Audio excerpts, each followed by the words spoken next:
We picked them out, and our first winner from the New Jersey Nets, wearing the new rendition for Brooklyn, that is CJ all day, every day. He is our winner of the Nets hoodie. So if we pick one for the Nets, we got to pick one for the Heat. My man, Robert Dalton. Yeah! There it is, Smitty. There it is, Smitty. Rocking Boy, me. you got that old Heat 3 on. Hey, it's a little snug, Wait like a you second. said.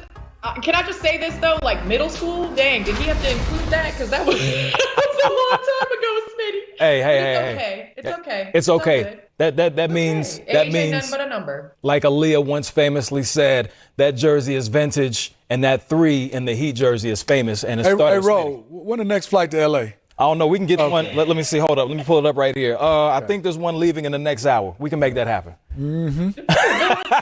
Second half. Second half. Man, Hey, he about to foul me real hard on the next encore segment. we won't document that one. But the Brooklyn Nets right now trailing in this game right here. James Harden only has 2 shots so far. What do we look for in the second half? You know, I think offensively, Candace and Ro, I would love to see the Nets play with a faster pace. Push the pace up, even off makes. Just get up the court. Candace, what you got? Play some defense and score. Score more baskets than them.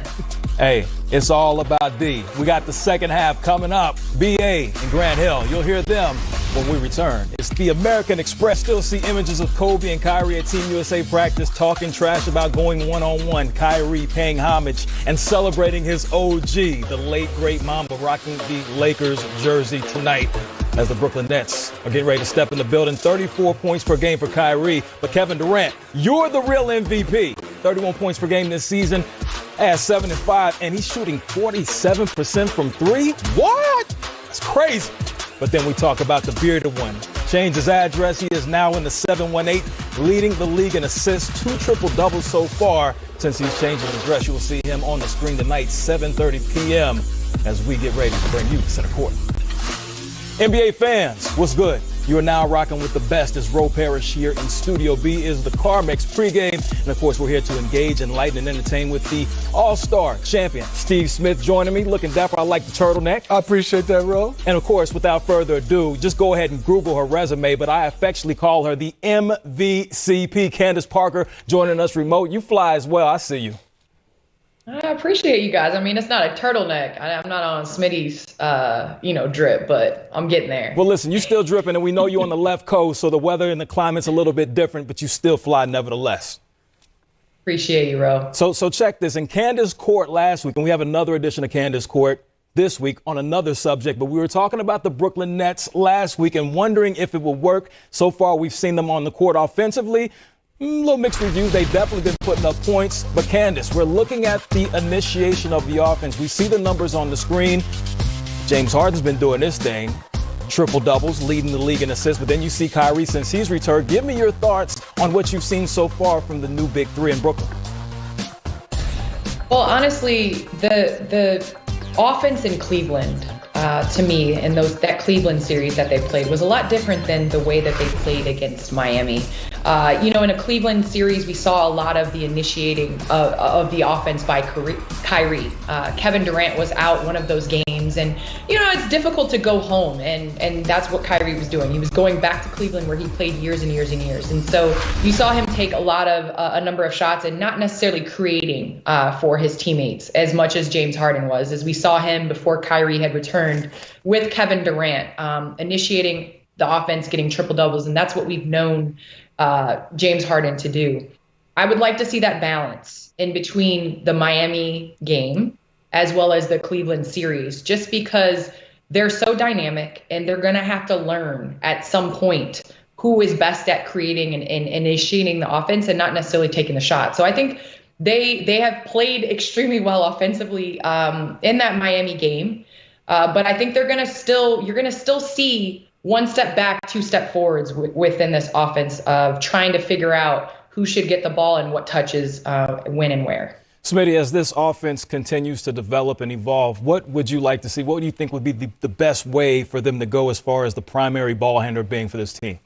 Well, I think it's James Harden. I think you let him become the primary ball handler. He's the one guy that can get downhill, and I think for him he's learning the balance, like Candace say, of being able to score, find these guys. But I think all of them, without the basketball, this is where I think they have to get better, because when Kyrie doesn't have it, Durant doesn't have it, or even James Harden doesn't have it, love to see them set picks, because there's confusion. When you have great players like that, you go to set a pick, you cut, you take two guys with you, you take the gym with you, and that gives Joe Harris, DeAndre Jordan, others to get some easy opportunities. So offensively, I'm fine with him. I think they'll get better. Love to see them just stay in motion, stay cutting, stay movement. Don't like to see them standing much. There's going to be some times when you have offense where, yeah, you have a Durant standing because the guy can't help, but it would be hard to have watching those guys in motion and obviously getting Joe Harris and those other guys easy shots. But it's going to come down to defense for the Brooklyn Nets, not just for the big three. That entire organization is going to have to start to understand is defense all year long has to get better. Indeed it does. We saw them. Talk to me.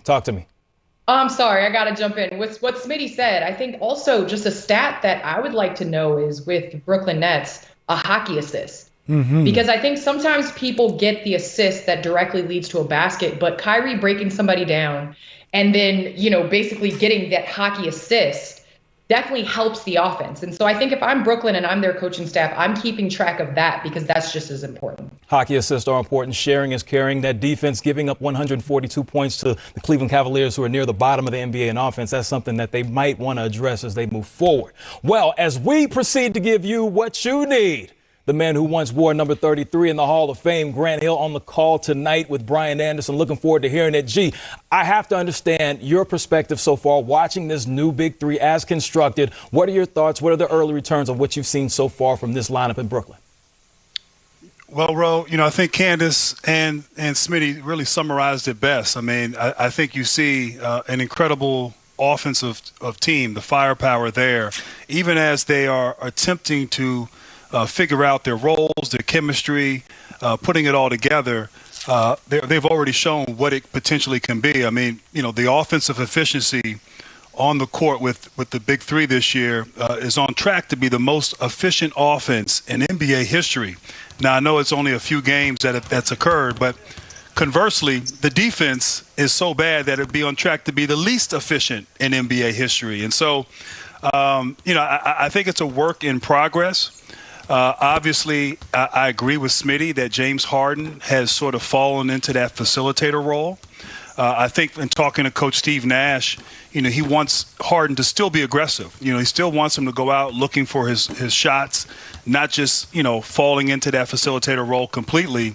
I think substitutions, I think at times having Harden out there with the second unit while Kyrie and Durant are resting, you'll see more of that as the season goes on. You may even see more of that this evening, but they want balance from Harden. They want him to continue to score, but also, look to get others involved.